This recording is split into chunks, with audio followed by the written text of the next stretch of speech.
Hello everyone, it is your boy Winster and I am back at it again with another video. Today we are going over the ban list. It has officially dropped from Konami on April 13th and it is going to affect April 15th. But before we get started on the discussion and reviewing the ban list, mash the subscribe button and turn on the notification bell. I would really appreciate you guys' support. Be sure to check out the description box. I got Discord, TikTok, Twitch, and Twitter. Make sure you guys go give me a follow on those channels. So let's jump right into today's video. Okay, so we're gonna work our way bottom up. We're gonna be talking about the Unlimited first. Destiny here, Malicious. Really good that they actually removed this off of the ban list. I think the deck that was using this card the most was Tier Limits because they mill so much. They mill this, and that's just a free rank 6 play, which is really good. Not once per turn. Pretty sure their reasoning behind this. A card like Fenrir could be unlimited and not doing too much in the format. Essentially a free body because it just searches itself, searches discard fodder, and has battle effects. This card could be off the ban list. Given this card is not once per turn where Fenrir is, but again, just my reasoning on maybe how they thought about it. Okay, so the next card is Orcross Harpor. I actually didn't see this card at full play because I wasn't playing at the time. But the card just recently came off the ban list and was at 1. Now they have it at 3, which is absolutely crazy. But banish from the graveyard as cost, special summon another Orcross monster except itself. And then if you do that, you can special summon monsters for the rest of the turn except Dark, which isn't too bad. A lot of strategies are abusing this. You know, they could search out any other theme archetype. Recently, this deck has been seeing a little bit more play because Harp came off the ban list recently and is doing okay, I think. Not too crazy, but not too bad either. It's scary to think what this card could potentially bring out now that it's at full strength, but only time could tell. But I think it's perfectly fine to be off the ban list. It's not doing anything crazy in my opinion. Another card to fully come off the ban list and go into 3 is Speedway Terrortop. This card is broken. It has the same effect as like Greenery. You control no monsters, special summon this card, not once per turn. Again, I think their same reasoning is here as what ended up happening. Orcross, Mally, Fenrir still being at 3. It's not doing too much. Yeah, it's a free body. And if you control multiple copies, you could summon them because that effect is not once per turn. But the fact that you have to control the monsters in order to do so, I'm glad to see it fully off. Like I said, you know, I think the reasoning, same thing, is like if Fenrir could be it at 3 and not doing too much, which has a little bit more effects and could search copies of itself, I'm pretty sure any card that could just special summon like that for free is fair game in the world of Yu-Gi-Oh at the moment. Is Sky Striker Mobilize Engage? Now we're gonna go with the good art. This art is freaking sick. I love this art. If you control no monsters in your main monster zone, add 1 Sky Striker from your deck to your hand, except this card. And if you have 3 or more spells in your graveyard, draw a card. I think Sky Strikers is gonna be a big threat in this coming format. This card going at 3, it's crazy. If you guys don't have the Sky Striker deck core, I make sure that you guys get on that ASAP. I think Sky Strikers is going to be a big deck in this coming format. Maybe not the top deck contender, but I definitely think it's going to be a threat, in my opinion. On to the semi-limited. We only got 2 cards, so it's going to be pretty quick. Up first is Pearly Delicious Memory. Going from limited to semi-limited, that is pretty crazy. And it's crazy to think how fast Konami is like addressing formats.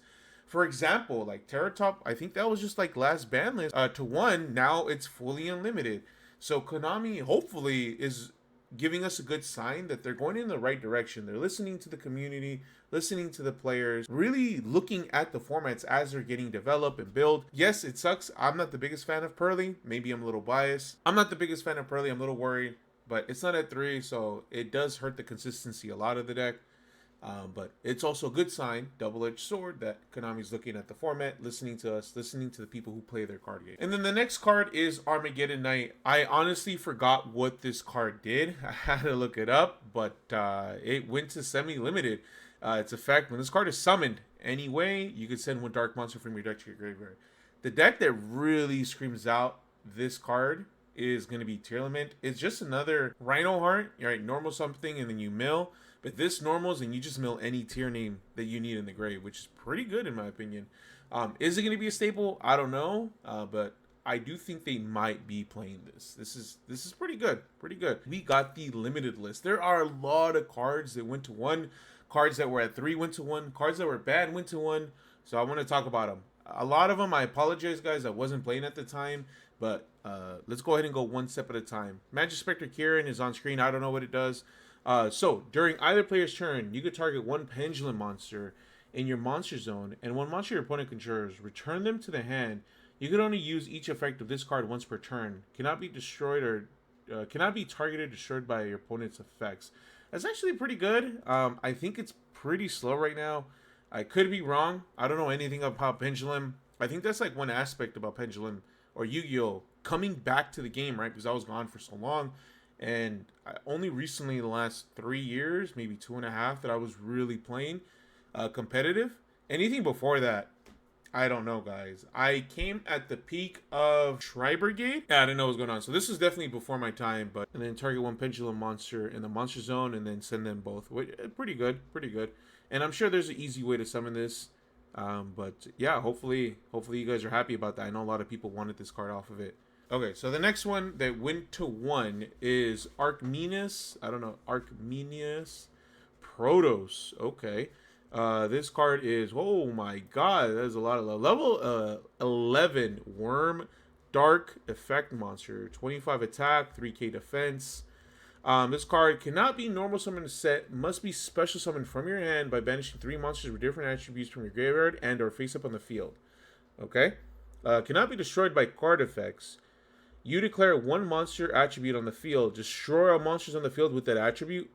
Also, until the end of the turn, neither player can special summon monsters with that attribute. You can only use each effect of this card once per turn. What is Konami smoking? This is before my time, guys, but Jesus, this card is insane. Oh my god, my little rubber thing came out of my headset there. I got so excited. What in God's name this card is? It was $6 and then just skyrocketed to 20. Oh my god. Konami, what are y'all smoking right now? What is this? This card is crazy strong. Given it takes some setting up, you know, it's a brick if you don't have the setup, but if you do, destroy all cards on the field. What? With that attribute? Also, you can't special summon monsters with that attribute? That's crazy. I'm kind of scared, guys. And it's a dark worm. I mean, it's a little bit hard to search out. Maybe it might have some synergy with Sword Soul, the fact that it's a worm. But yeah, that's crazy, man. This is a crazy card. Tidal Dragon Ruler Waterfalls. Again, this is before my time, guys. I apologize.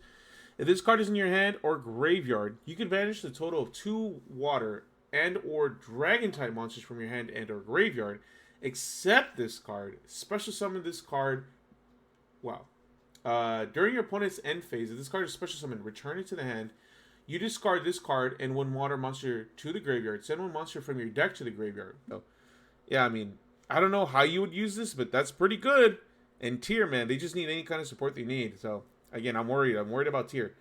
And then, if this card is banished, you could add 1 water dragon type monster from your deck to your hand. You could only use 1 effect of this card once per turn and only once that turn.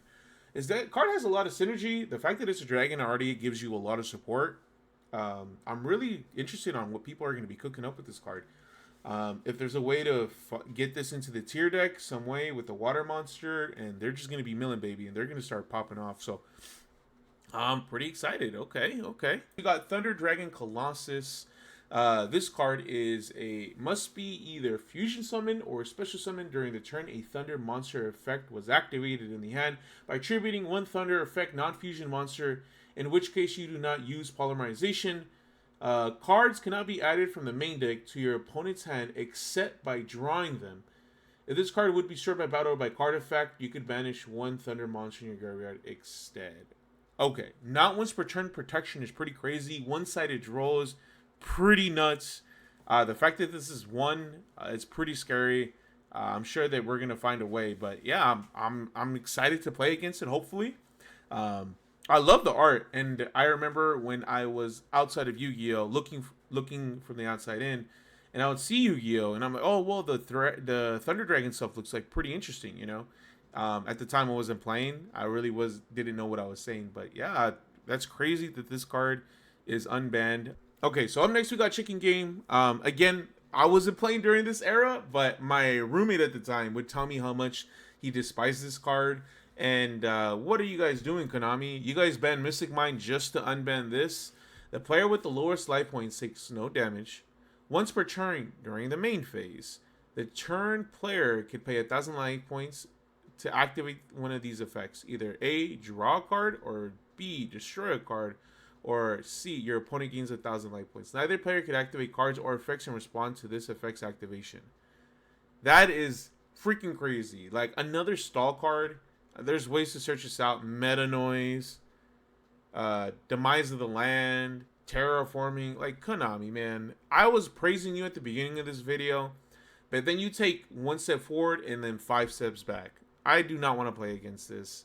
This card is going to be super annoying. But and last on the limited list is going to be Anti-Spell Fragrance. I mean, Konami is kind of shooting themselves in the foot a little bit. They unbanned a card like Chicken Game, but maybe they're thinking about it in a Floodgates point of view. But they hit goes in. There could only be one.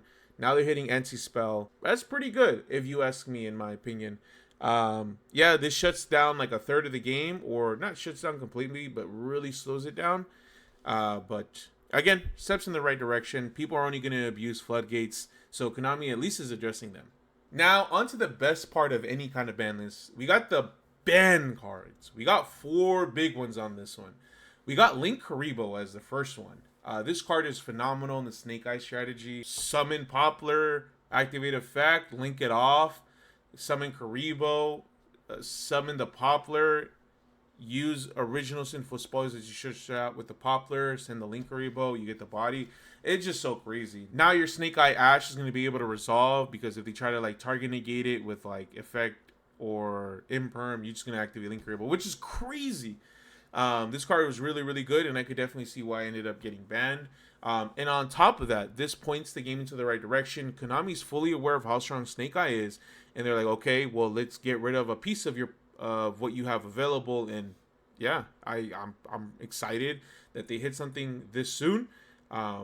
They didn't hit it directly; they kind of hit it indirectly. But the fact that they did is really, really good in my opinion. The next card that got banned is Baronne de Fleur. I'm actually flabbergasted. Personally, don't know why Konami would hit this card. The reason being is because this card is used by every deck. Given it's really simple for the Snake Eye strategy to set up Baronne de Fleur, the fact that no one's going to have Baronne is, I think it does more bad than good. Yes, the Snake Eye, the best deck could abuse it, but all other decks could use this as well. It's very generic. I'm a little disappointed with Konami because I personally don't think it's that strong. But again, I guess they're trying to approach the game like, hey, we want to make it fair. But again, indirectly hitting other decks, Tier, Dragon Link, anything could play a Synchro 10. You name it, it can't be played anymore. So kind of bad on Konami's part, but you know, we move forward. Same thing as Bro Savage. Any generic level 8. All the things that I just said about Baronne is the same thing with Bro Savage. Synchro 8, have a Link monster in the graveyard. Usually it's going to be Link Karibo or maybe like a Link 2, like Dark or something. But again, yes, it makes an even playing field, and a card that was easily brought out with the Snake Eye strategy. Bro Savage was also used by a lot of other decks. So indirectly hitting other decks is kind of lame. I see the reasoning, or at least my theory of the reasoning, but again, I don't think it was the right hit, in my opinion. Some of them are getting banned. Yeah, that card is too broken. The fact that Snake Eyes was playing it just freely is pretty crazy. But yeah, I'm glad that Konami is addressing Floodgates. Yeah, they're really strong. Overall, I think Konami did excellent. They're not fully hitting a deck that they just recently released that's getting new support in their up-and-coming set.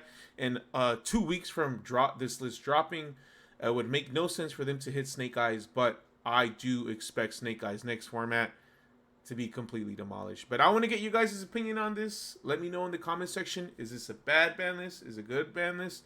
What did you want to see banned? What don't you want to see banned? Did they hit the right cards? Let me know your thoughts and comments and concerns in the comment section, guys. But that's going to be it for me today. Peace out. Thank you for watching. You guys have a good day.